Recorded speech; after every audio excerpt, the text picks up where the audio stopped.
বেশি বিদ্যা বড় বিদ্যা যদি না করি ভাড়া আল্লাহ সামনে তৈরি করতে পারি লাভের লক্ষ্য করে ভালো পাওয়া যায় না। প্রিয় দর্শক, আমি এখন দাঁড়িয়ে আছি বগুড়ার ঐতিহ্যবাহী মহাস্থানগড়ে, বাংলার ইতিহাসের অন্যতম প্রাচীন জনপদ। আর এখানকার প্রতিটি ইট পাথরে লুকিয়ে আছে হাজার বছরের কাহিনী। এখানে রয়েছে একটি রহস্যময় শিলাপাথর, যাকে ঘিরে গড়ে উঠেছে মানুষের অদ্ভুত সব বিশ্বাস। আপনি দেখবেন কেউ এখানে দুধ ঢালছে, কেউ সিঁদুর মাখছে, আবার কেউ কলা অপূর্ণ করছে। কেউ বিশ্বাস করে এই পাথরে পূজা দিলে মনোবাসনা পূর্ণ হয়। কারো ধারণা এটি অলৌকিক শক্তির অধিকারী। যাই হোক, এত বছর পরেও যদি এই শিলাকে মানুষ টেনে আনে, আজ আমি চেষ্টা করব আপনাদের সেই বিশ্বাস, সেই অনুভূতির কাছ থেকে দেখাতে। বন্ধুরা, ইতিহাস তো বইই লেখা যায়, কিন্তু মানুষের বিশ্বাস লেখা যায় না। তাই চলুন এখানকার একজন চাষির কাছে কথা শুনি এই শিলাপাথর নিয়ে তার মতামত। আপনি কোথা থেকে এসেছেন? আমি বলবো বগুড়া কোন জায়গায় আপনার বাড়ি? তাহলুর শেষ মাথা তাহলুর শেষ মাথা, রানীহাট কাবরুল এরি এরি থেকে জালায় গ্রাম ওলা হয়। আপনার পরিবারে কে কে আছে? আমার পরিবারে আমি বর্তমানে আমি আর আমার দেখা ঘর একলা। এখানে যে এসেছেন, আপনি কি মনের আশা নিয়ে এসেছেন? আচ্ছা সংকট হয়ে আর তাই না কিছু বলতে পারবো আমার কথা কি বলা যাবে না। বেশি বিদ্যা বড় বিদ্যা যদি না করি ভাড়া আল্লাহ সামনে তৈরি করতে পারি লাভের লক্ষ্য করে ভালো পাওয়া যায় না। কিন্তু আমরা বুঝি না করি না। মানে আপনি আপনি এর আগেও কি চলে আসছিলেন এই জায়গা যে আপনার মনে আপনি শরীফ করে গেছেন? হ্যাঁ দেখা যাবে ভাই।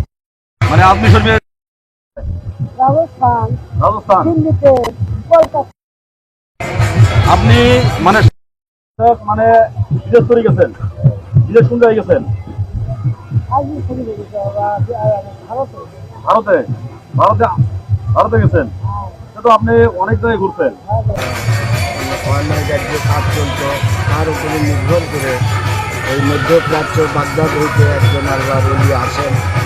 তিনি আসার পর এখানে এই অনৈরাজ্যকারের যে কার্যক্রম এটাকে সে বন্ধ করে দেয়, ধ্বংস করেন। সেই ধ্বংসের পরে থেকে আমরা এখানে আমরা মুসলমান যারা ইসলামিক দৃষ্টিতে এখানে আসলে অনেক মনোবাসনা পূর্ণ হয় বা মনের অন্ধকার যেটা থাকে সেটাও খুলে যায়।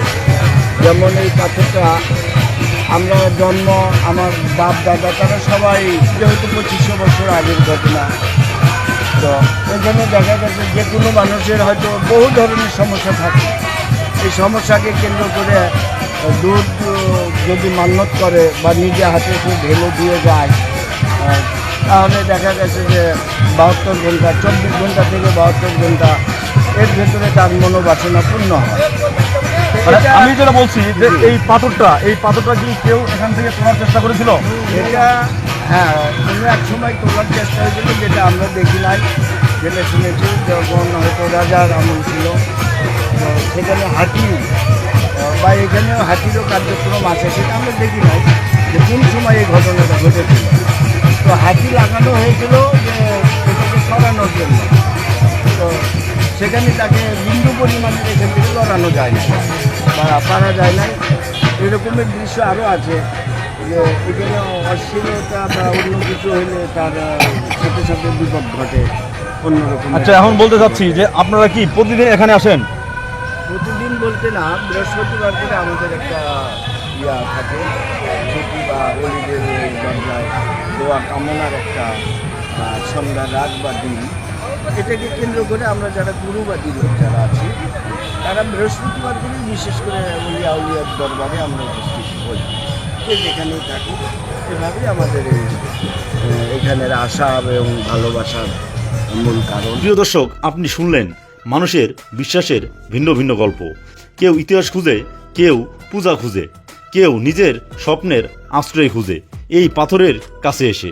হাজার বছরের পুরনো মহাস্থানগড় তাই প্রত্নতাত্ত্বিক স্থান নয়, বরং মানুষের মনের একটা ইতিহাস। আজকের ভ্রমণ এখানেই শেষ করছি। সবাই ভালো থাকবেন, সুস্থ থাকবেন আর ইতিহাসকে ভালোবাসুন। ভিডিওটি কেমন লাগলো অবশ্যই কমেন্টে জানাবেন এবং শেয়ার করবেন।